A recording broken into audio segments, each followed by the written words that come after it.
tallaabada aan qaadnay dhacdadii xanuunka lahayd ee xala dhacday tallaabaha aan qaadnay ayaan idin sheegaynaa xalay si mas'uuliyad darro ah ayaa laba qof oo shacab ah wuxuu ugu dilay askari booliis ah askariga booliiska ah ee dilay shacabka Soomaaliyeed laayay ayaa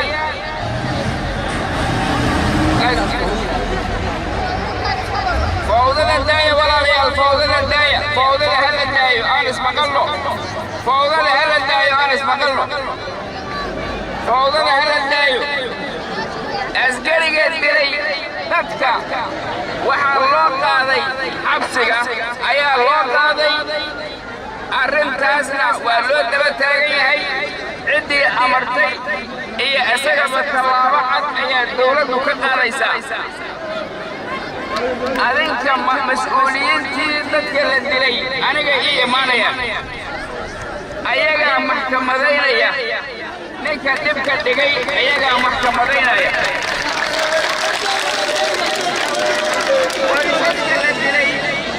qoysaska laga dilay dadka iyo aniga oo isku safa ayaa maxkamad la fulayna waxaan rabaa mar haddii intaasu dhacday madaxda dowladdu sida aan u muujinayo ayay ila qabaan oo aniga ayaa codkooda ku hadlaya tallaabooyinka kale ee khaladaadka ah oo aan hayn tii xalay oo keliya ayadana dowladdu way ka fadhidaa go'aanaa laga soo saari doonaa dhammaan waxyaabaha bulshada xadgudubka ku ah oo ay ka mid tahay bandowga ay ka mid tahay cadaadisyada faraha badan arrintaas dowladdu talay ka leedahay go'aano ayaana ka soo bixi doona go'aanada soo bixi doona aan dhowrno waxaan doonayaa oo kale inaan idiin sheego annagu adinka ayaan garabkiina nahay waxaan ku dhisnay laamiga waxaan ku dhisnay lacagtii adinka laydinka qaaday ayaa laamiga idinkugu dhisnay haddii nin daalim oo wax bi'iyo daalimka ciqaabta in isaga loo ciqaabo waaye laakiin lacagtaadii adiga aad bixisay inaad baabi'iso ma aha sidaas darteed laamiga iyo meelaha danta guud oon annagu leenahay oo canshuurtiina lagu dhisay aan wada ilaashano cid kasta oo edab darro iyo wax aan munaasaba ahayn kula kacda bulshadana sida aad dareenkiina u muujinaysaan ayaan idinkaga mahadcelinaya khaladaad kasta oo dhaca si nabada ayaan ku muujinaynaa sida aynaan u oggolayn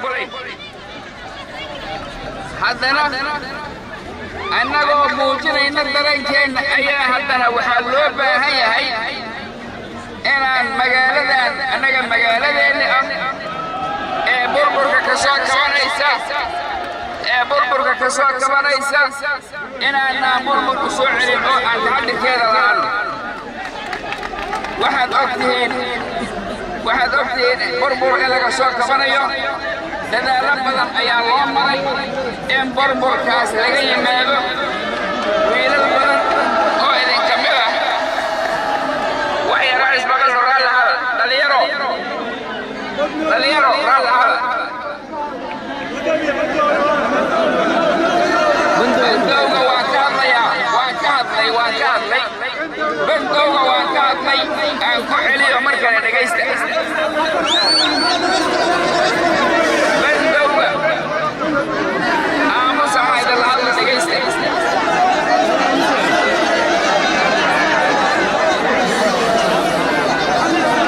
arrinta bandowga iyo waxyaabaha kale oo shacabku oo caqabada ku ah taladeeda dowladda u fadhida go'aanaha ka imaanaya saacadaha soo socda arrintaas ayaa waxaan doonayaa arrintaas inaad iga qaadaan ninkii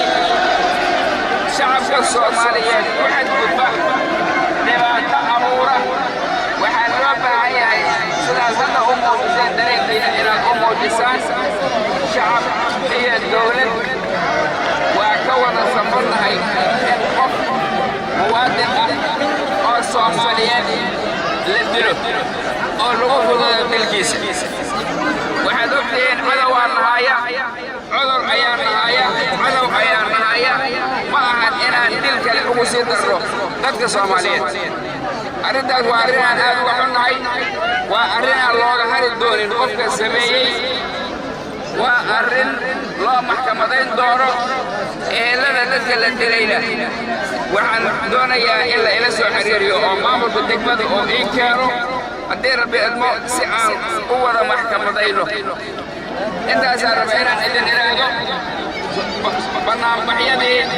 dareenkii aad ku muujinayseen ama badow ha ahaado ama dhibaatada dhacday ha ahaato waad muujiseen magaaladiina ha burburinina yaan la idinku dirin horumarkiina aad iyo aad aad u mahadsantihiin si tartiiba akhlaaqnimo iyo dadnimo ay ku jirto inaad dhanihiina u qabsataan ayaan idinka codsanayaa intaasaa rabaa inaan idin sheego billahi tawfiiq wasalaamu calaykum waraxmatullah